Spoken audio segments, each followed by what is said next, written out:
In the last video, we proved the pumping lemma and used it to show that one language was non-regular.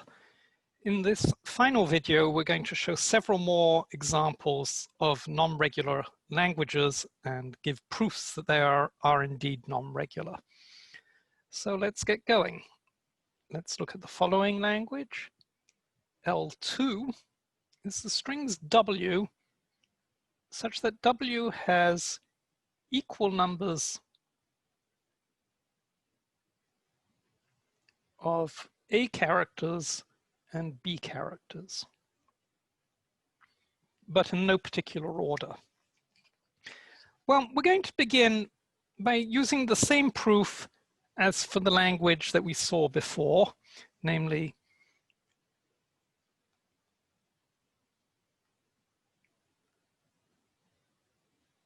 let's call it L1, which had equal numbers of A's and B's, but with the A's coming before the B's. So we do this by considering the string S is A to the P, B to the P. And pumping, as we saw in the previous, in the proof for the language L1, produces a string with unequal numbers of A's and B's, and hence a string that's not in the language L2. So that would be one way we could prove it, but I want to give you an alternate proof.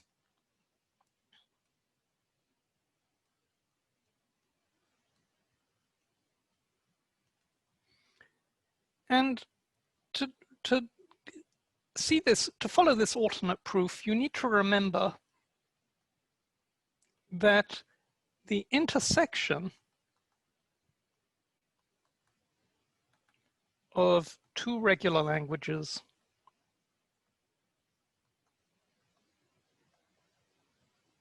is also regular. Now, maybe you don't recognize this immediately, but you know that the union of two regular languages is regular, and you know that the complement of a regular language is regular. And the thing is, intersection can be expressed as a combination of union and complementation. So in fact, the intersection of two regular languages is also regular. And just to see this, let me remind you that A intersect B is the complement of A union the complement of B, all complemented. So it's just the intersection of two regular languages A and B is a combination of complements and unions of regular languages. Now, let's look at L2 intersect A star, B star. What does A star, B star mean? This is strings. This is the language of strings that consist of a number of A's followed by a number of B's. And maybe it's 0 A's, maybe it's more than 0 A's, and likewise for the B's. And what is this language? Well, L2 says we've got equal numbers of A's and B's, and A star, B star says the A's come before the B's. So it's exactly the following. Equal numbers of A's and B's with the A's before the B's. So once we've taken this intersection, we get L1. Then if L2 were regular, then so would then L1 would also be regular. But we know L1 is not regular, we just proved that. And so L2 cannot be regular either. And in fact, you should see that this is a proof by contradiction. If I said it slightly differently and more formally, I would start by saying, suppose for a contradiction that L2 were regular. Then intersect it with the regular language A star, B star, which gives me a new regular language, and that new regular language happens to be L1. And so I've just shown that L1 is regular, but I know L1 is not regular, and so I have a contradiction, and so my assumption is wrong. But that level of formality gets a little tedious when something is this straightforward, and so I didn't do it.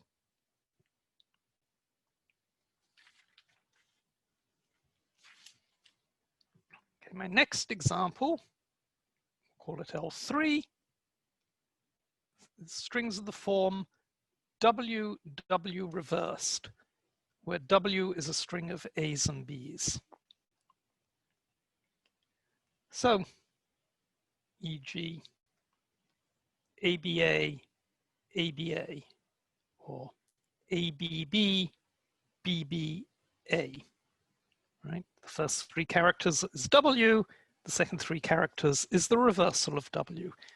W with the superscript R just means the string in reverse order.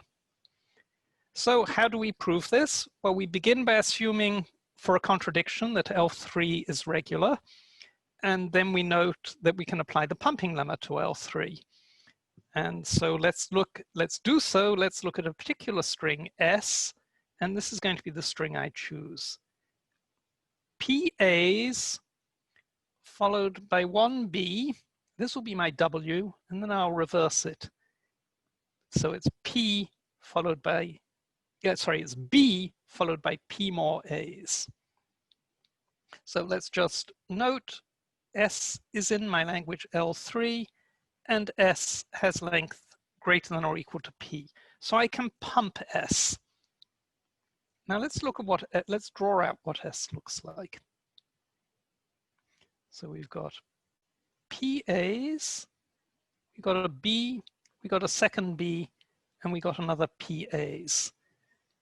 And when I apply the pumping lemma to this, let's remember what that means is I can write S as the string X, followed by the string Y, followed by the string Z. And the important things are that X, Y together are at most P characters long, which means they lie in the first PAs, and Y has length at least 1. So now let me look at the string S0, which I get by removing the Y. Whoops, I'm doing a removal, better be a bit shorter. I have X followed by Z. So what is this? It's going to be length of XAs, then length P minus the length of X minus the length of YAs, BB followed by PAs. Okay, and by the pumping lemma, this is in my language L3. Question is it actually in L3? So this string, let me rewrite it. What is it? S0 is A, how many A's do we have at the beginning? We have P minus YAs, then we have 2 B's, and then we have PAs. And my question is it in L3? So is it equal to V followed by V reversed for some V? Well, if it were equal to V followed by V reversed, as I've got just 2 B's in this string, I would need this piece to be V and this piece to be V reversed. But I see that's not the case because I've got PAs in the V reversed, and I've only got P minus YAs in V, and Y is the length greater than or equal to 1, and therefore I have fewer A's in my candidate V than I have in my candidate V reversed. So in fact, that's not possible. And so S0 is not equal to VV reversed for any possible V. So S0 is actually not in L3. And I've got a contradiction because I've shown S0 is in L3 and S0 is not in L3. And therefore the assumption that I started with, which I didn't write down, namely that L3 was regular, is not a correct assumption.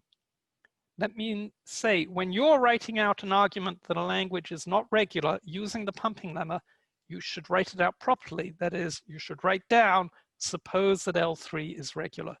Then the pumping lemma can be applied to L3. I'm, for lack of space on this slide, and in order to get through the lecture in a reasonable time, I'm not writing out all these details. One thing is, when making this argument that the string S0 is not in L3, has to hold for any partition of this string into an initial string V and a final string, which you need to argue is not V reversed. So you need to make some argument that this is not of the form V reversed. It is not just that this is not the string W reversed that you started with. It's that it can't be rewritten as V reversed for any V. Okay, and let me mention one common mistake. So this is to encourage you not to make this mistake. It's a common mistake is to do something like this. Define S is equal to W reversed repeated P times. The trouble is, this isn't the definition of a string because W hasn't been defined. And it's pretty much impossible to make an argument starting from this because you don't know what W is.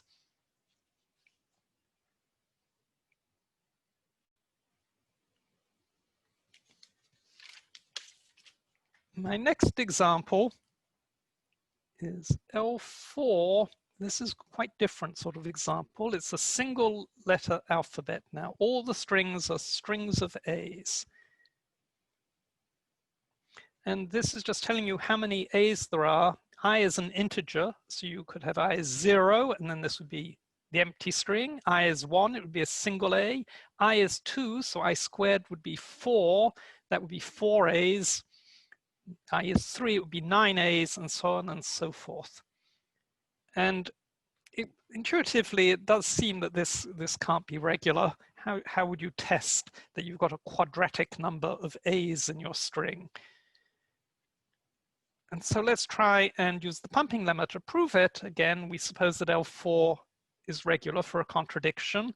And then for long enough strings, we know that that are in the language, we know that they can be pumped. So let me look at the following string. S is a to the p squared, where p is the pumping constant for this language. And let me just observe the next shortest string in L4 is a to the p plus 1 squared.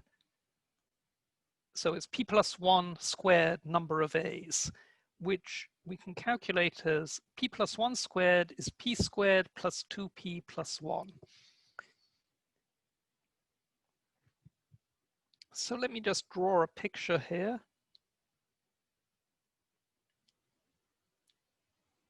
A p squared. This is my string S. Let this be a to the 2p plus 1. So this longer thing would be my string S primed. But now let me think about pumping S. So what happens, here is S. We have 3 bits, X, Y, Z. And what we know is this is of length at most P, and Y is of length at least 1. And so let's look at S2. This is X, Y, Y, Z. And how long is this? Well, S is a to the p squared in length. This is a to the p squared plus length of Y. And I observe that p squared plus length of Y is strictly greater than p squared because Y has at least length at least 1. And it's at most p squared plus p because xy has length at most p and therefore y has length at most p. And this is less than p squared plus 2p plus 1. So the thing is, this string is shorter than the next shortest string in L4. And so in fact, it can't be in L4 because it's longer than the string we started with, but it's shorter than the next shortest string in L4. And what I call this technique is pumping into the gap.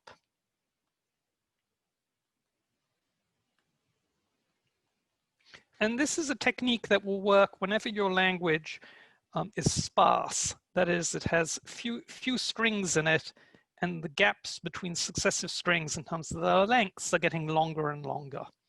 And then there's not going to be a finite automata that recognizes your language.